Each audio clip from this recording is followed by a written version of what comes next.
Assalamualaikum warahmatullahi wabarakatuh. Perkenalkan, nama saya Arif Fitriah, NIM 2019-12033 dari kelas 4C Pengauditan. Kali ini saya akan menjelaskan tentang kasus Enron dan KAP Arthur Andersen. Pertama-tama saya akan menjelaskan tentang Enron.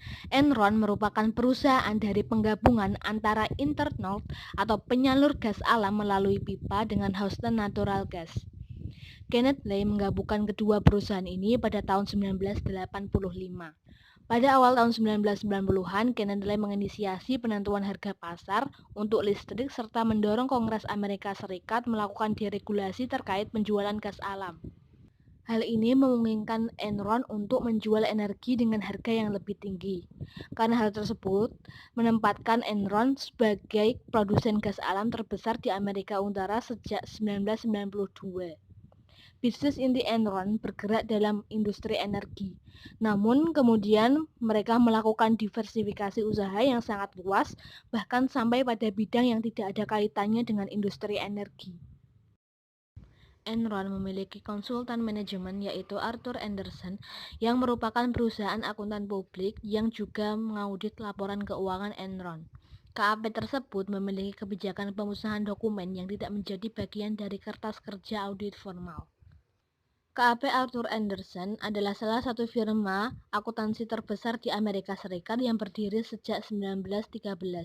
Kantor akuntan publik yang termasuk dalam The Big Four lalu pecah menjadi The Big Five sejak pemisahan bisnis, jasa atestasi, fungsi akuntansi, dan konsultasi Arthur Andersen. Kronologi kasus Enron. Pada tahun 1997, Enron membeli sebuah perusahaan pembangkit listrik yang bernama Portland General Electric Corp senilai 2 miliar US dollar.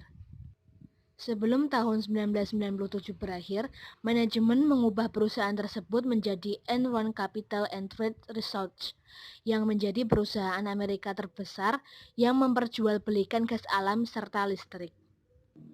Dari situlah pendapatan meningkat drastis dari 2 miliar US dollar menjadi 7 miliar US dollar dengan karyawan yang juga tumbuh dari 200 orang menjadi 2.000 orang dan terus-menerus bertambah seiring berjalannya waktu.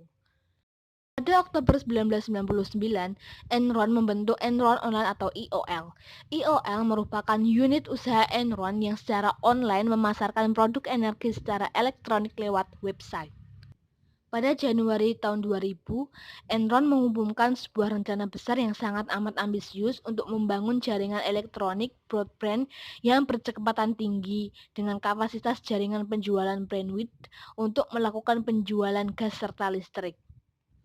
Enron membiayai ratusan juta dolar guna melaksanakan program tersebut, sehingga Enron dinyatakan oleh majalah Fortune maupun media lain sebagai one of the most admired and innovative companies in the world, atau perusahaan Amerika yang paling inovatif selama 6 tahun berturut-turut.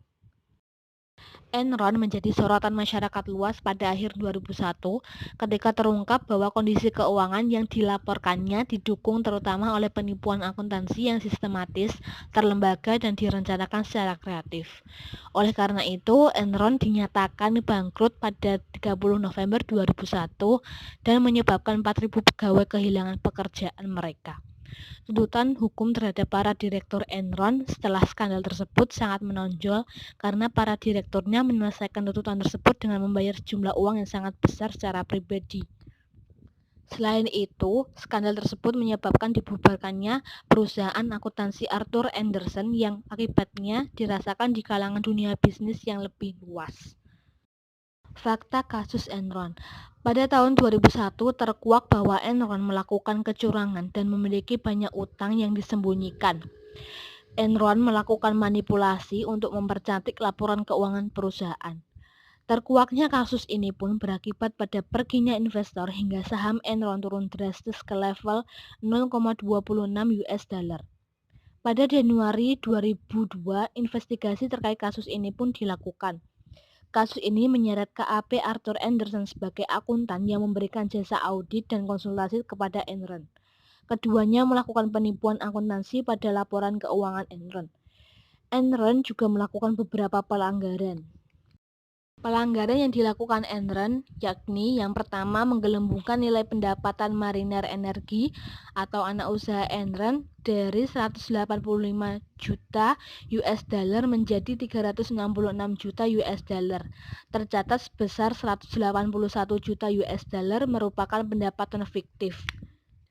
Kedua, meminjam dalam jumlah besar untuk dana operasional yang tidak dicatat sebagai utang. Sebagai pinjaman ini, sekitar 8 miliar US dollar sengaja disalah klasifikasikan sebagai perdagangan energi berjangka. Dana pinjaman lainnya diberi judul arus kas dari kegiatan perdagangan.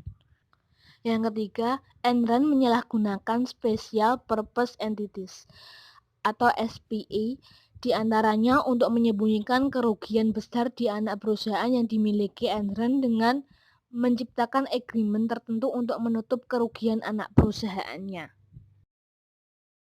Fakta lainnya yakni salah satu eksekutif Enron, Jeffrey Skilling, mengumumkan pengunduran dirinya dari posisi CEO Enron setelah berada di posisi tersebut hanya 6 bulan.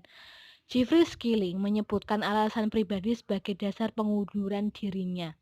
Namun pengamat memperhatikan bahwa beberapa bulan sebelum pengunduran diri tersebut, Jeffrey Skilling telah menjual 450.000 lembar saham Enron miliknya senilai 33 juta US dollar. Meskipun begitu, Kenneth Lai yang menjabat sebagai chairman Enron memastikan bahwa tidak ada permasalahan di dalam kinerja perusahaan di balik pengunduran diri Jeffrey Skilling. Kenneth Lai kemudian mengambil alih peran sebagai CEO. Kesimpulan dari penjelasan yang sudah saya sampaikan tadi adalah Enron dan KAP Arthur Andersen sudah melanggar kode etik yang seharusnya menjadi pedoman dalam melaksanakan tugasnya dan bukan untuk dilanggar. Keduanya telah bekerja sama dalam memanipulasi laporan keuangan sehingga merugikan berbagai pihak, baik pihak eksternal seperti para pemegang saham dan pihak internal yang berasal dari dalam perusahaan Enron.